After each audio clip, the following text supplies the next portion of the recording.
கிறிஸ்துவுக்குள் பிரியமானவர்களே, இந்த நாளுக்கான மாலை நேரம்னா அப்போஸ்தலனாகிய பவுல் ரோமருக்கு எழுதின நிருபம் 1 அதிகாரம் 18வது வசனம். ரோமர் 1:18, ரோமன்ஸ் 1:18. சத்தியத்தை அநியாயத்தினாலே அடக்கி வைக்கிற மனுஷருடைய எல்லாவித அவபக்திக்கும் அநியாயத்துக்கும் விரோதமாய் தேவ கோபம் வானத்திலிருந்து வெளிப்படுத்தப்பட்டிருக்கிறது. அதாவது இப்ப தேவன் என்ன பாவிகள் மேலு தினந்தோறும் கோபமாய் இருக்கிறார் என்று சங்கீதம் 7:11 பார்க்கிறோம். ஆனால் இப்போ என்ன சொல்கிறாரு, சத்தியத்தை அநியாயத்தினால் அடக்கி வைக்கிற மனுஷனுக்கு எல்லா அவபக்திக்கும் அவங்களுடைய எல்லா அநியாயத்துக்கு விரோதமாக தேவனுடைய கோபம் வானத்திலிருந்து வெளிப்படுத்தப்பட்டிருக்குது. நீங்கள் அப்போஸ்தலர் 17வது அதிகாரம் 30வது வசனம் சொல்லும்போது, அறியாமையுள்ள காலங்களை தேவன் காணாதது போல் இருந்தார், இப்பொழுதோ மனம் திரும்ப வேண்டும் என்று எங்கும் உள்ள மனுஷர் எல்லாருக்கும் கட்டளையிடுகிறார். ஏன்னா அந்த காலத்தில் உங்களுக்கு ஞானம் இல்லை, அறிவு இல்லை, அப்போ காணாது போல் இருந்தார். இப்போ கர்த்தராகி இயேசு கிறிஸ்து வந்தார், மரித்தார், அவரை குறித்து பிரசங்கம் பண்ணப்படுது. இப்போ கேட்குறவங்க என்ன, அநியாயத்தை அவபக்திக்குரிய காரியங்களை விட்டு விட்டு தேவனுக்கென்று மனம் திரும்பி வாழ வேண்டும் என்கிற காரியம் சொல்லப்படுது. இதே ரோமருக்கு எழுதும்போது ரோமர் 6வது அதிகாரம் 13வது வசனத்தில் சொல்லும்போது என்ன சொல்கிறாரு, நீங்கள் உங்கள் அவயவங்களை அநீதியின் ஆயுதங்களாக பாவத்திற்கு ஒப்புக்கொடாமல் உங்களை மரித்தோரிலிருந்து பிழைத்திருக்கிறவர்களாக தேவனுக்கு ஒப்பு கொடுத்து உங்கள் அவயவங்களை நீதிக்குரிய ஆயுதங்களாக தேவனுக்கு ஒப்பு கொடுங்கள். இப்போ நீங்கள் எப்படி வாழணும், நீதிக்குரிய மக்களாக நீதிக்குரிய காரியங்களை செய்யக்கூடிய மக்களாக இருக்கணும். முன்னாடி என்ன பண்ணீங்க, உங்களுடைய அவயவங்களை அநியாயத்துக்கு ஒப்பு கொடுக்கக்கூடிய மக்களாக இருந்தீங்க. ஏன்னா 2 தெசலோனிக்கர் 2வது அதிகாரம் 10வது வசனத்தில் சொல்லும்போது, கெட்டு போகிறவர்களுக்குள்ளே அநீதியினால் உண்டாகும் சகலவித வஞ்சகத்தோடும் இருக்கும் ரட்சிக்கப்படத்தக்கதாய் சத்தியத்தின் மேலுள்ள அன்பை அவர்கள் அங்கீகரியாமற் போனபடியினால் அப்படி நடக்கும். என்ன, அவங்க சத்தியத்தை அறிந்து கொள்கிற அறிவை அடக்கி வைக்கக்கூடிய மக்களாய் சொல்லக்கூடியதான்.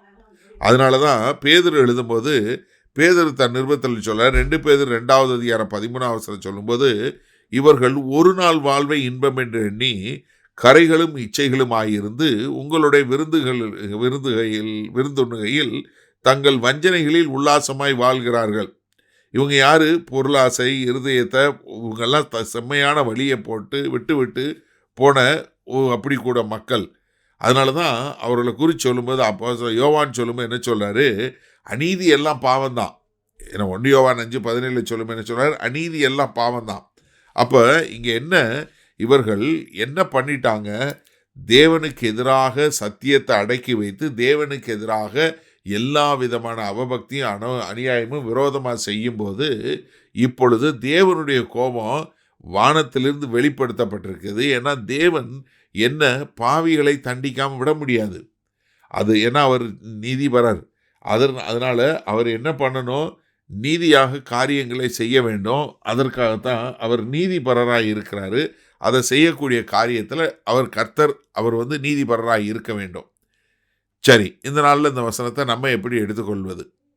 அதாவது இன்றைக்கு ஒரு விதமான நூதன பிரசங்கம் கிளம்பியிருக்கு. என்ன, அதாவது நீங்கள் கவலைப்பட தேவையில்லை, இயேசு கிறிஸ்து எல்லா பாவங்களையும் நீங்கள் மன்னிச்சிட்டாரு, அதனால் நீங்கள் எப்படி வேணாலும் வாழலாம்.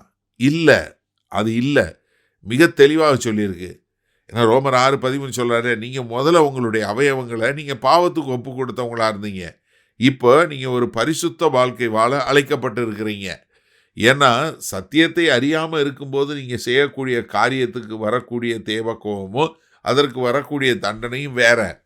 ஆனால் சத்தியத்தை அறிந்து அதற்கு கீழ்ப்படியாமல் போகும்போது அங்கே பனிஷ்மெண்ட் என்று சொல்லக்கூடிய தண்டனை கொடியதாக இருக்கும். சிலருக்கு அநேக அடிகள் அடிக்கப்படும்.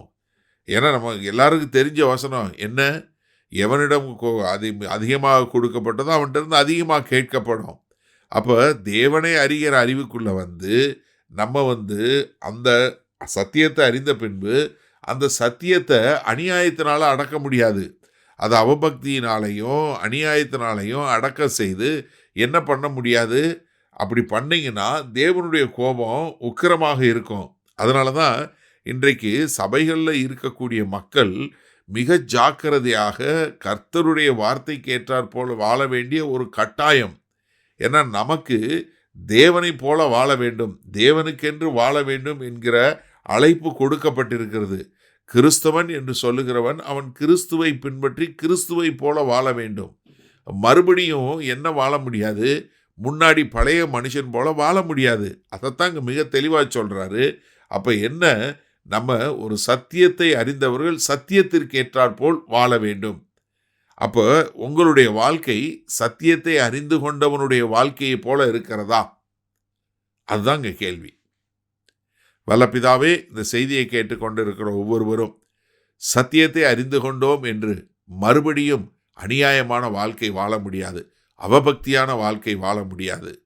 அதை உணர்ந்து, ஆண்டவரே சத்தியத்தை அறிந்து கொண்டோம், அந்த சத்தியத்திற்கு கீழ்ப்படிந்து ஒரு நல்ல கனிகளுடைய ஒரு கிறிஸ்தவ வாழ்க்கை வாழ எங்களை ஒப்புக் கொடுக்கிறோம். இயேசு கிறிஸ்துவின் மூலம் பிதாவே, ஆமேன். கர்த்தர் உங்களை ஆசீர்வதிப்பாராக. நாம் நாளை காலை தினசரி தியானத்தில் சந்திப்போம். Good night.